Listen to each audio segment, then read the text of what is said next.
To kite or to peel? To aggress or defend? While fighting within Overwatch, we oftentimes must ask ourselves what is the best choice in each defining moment of a fight, but none more than the off-tank. An off-tank approaches this question with one answer, and that goes as follows: why not both? With that, let's get right into today's video to make you an even better Overwatch player.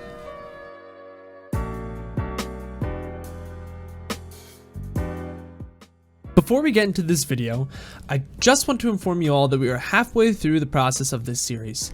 Next week's video will cover main support and then hit scan the week after. For this week's video, however, I got a special guest from Attack Mode to bring you guys the best tips to master your off-tank skills. Take it away, Schipp. Hey guys, I'm Schipp. I'm the current off-tank for Attack Mode. I'm super excited to help you guys out and give you some insider tips while playing some Overwatch. You'll traditionally play Sigma, d.va, Zarya, and Roadhog. However, off-tanks nowadays can flex over to Winston, Ryan, and maybe even Orisa, depending on the comp. These characters are very fun, but are heavily reliant on game sense and aim. Comms in the off-tank position can be a little bit tricky. They're not like your more traditional main tank comms where you tell people what to do and how to do it. They fill in the areas that enable your team to get to that goal, such as on, d.va.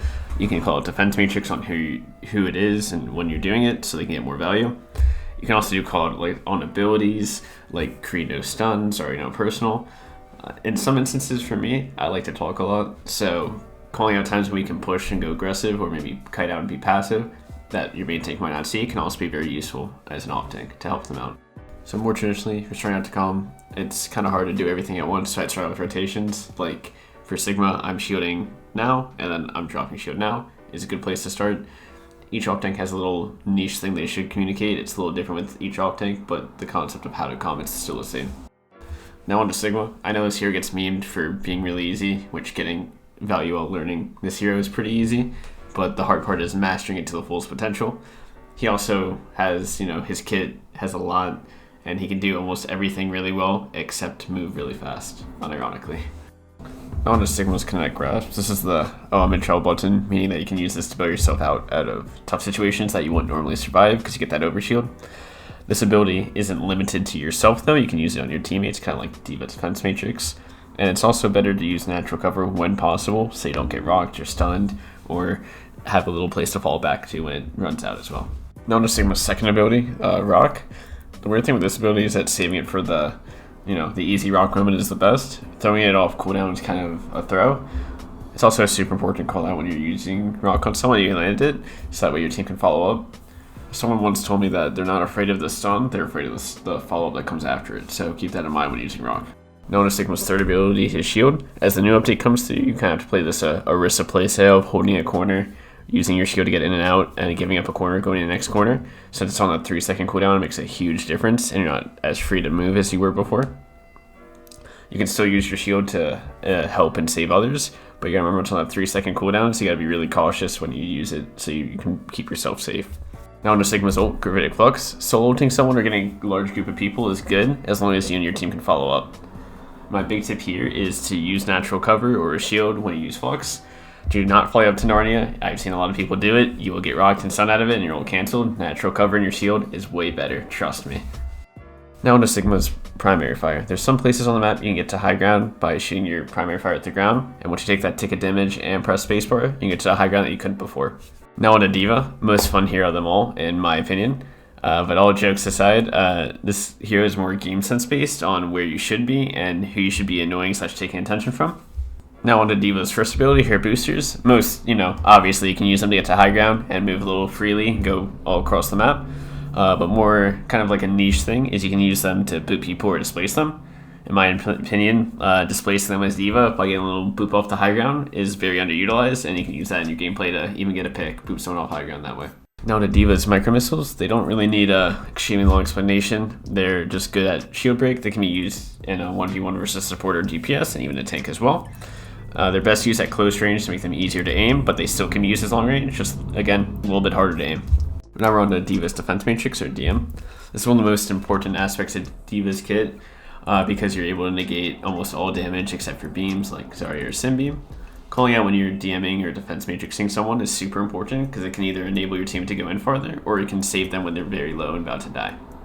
You should also pay very close attention to when people are close on gravitic flux, mail, hydro pulses, or whatever it might be, because you're able to eat them. This isn't applied to all ults, but just some of the few I listed there. Okay, now we're on to d.va bomb. It's a really good ult, usually seen those fancy highlight reels getting those 3 to 6k bombs, which looks really cool, but is also very, very hard to get. So a little bit easier way to get value with d.va bomb is using it for zoning. When people commit like a nano blade or graphitic flux, you can throw the bomb in the area that they're doing it, like where the Genji will go or where the flux is. So they either have to face sync a d.va bomb, or they can choose not to shoot. And a little random note, d.va bomb can also slide off walls at the correct angle if you use it correctly. Okay, now into Zarya. Overall, she's one of my favorites to play. She's kind of like a third DPS when you get to high energy, and you can put the game in your hands when you have that max energy. Now we're on to Zarya's first ability, Personal Bubble. This cooldown's used to get initial energy for you in the first bubble cycle. My one advice is to be patient with using your Personal Bubble. You get down to like 300 HP or so, then use Personal. It's called squeezing your bubbles, where you make the enemy have like that false sense of security that she doesn't have Personal. Then you use it and kill them. I also like to use Personal to save teammates by, blocking Shatter, blocking d.va bomb for them, just to name a few. Now into Zarya's other bubble, Protected Bubble. I would recommend do not use this on cooldown and save it for the right moment, and come when you're doing it. It's easy for people not to see the bubble, and they're not mind readers, so come out, hey, I'm using bubble on you. It goes a long way to get you that closer to that max energy. This way, if you also don't use it on cooldown and save it for the right moment, you can save teammates from getting pinned, getting antied, shattered, and even Sigma ult too. Now onto Zarya's ult, Graviton Surge. I know there's a traditional thing where you go for the big grab and get like 6 people, and that's really good, only when you have a combo and people can follow up on it. I'd say if you're going for like a play where you can follow up, grabbing like 1 or 2 squishies is the best way to go, because you can secure those kills since only 200 health, and you're max energy Zarya, you can clean up pretty easily from there. Now onto Roadhog, a very fun hero, very self-reliant hero. He has the one-shot, right-click, hook, melee combo. Roadhog is another off tank that is similar to a third DPS when played correctly. His only real comm role is to call out who you hook and kill, so your team can look and know instead of just looking at the kill feed. Now Roadhog's first ability, it's like Zarya's Protected Bubble, in the sense you should wait for the right time to use it and not use it off cooldown. The threat of having the hook is scarier than using it off cooldown, because you can only spend those 200 HP targets.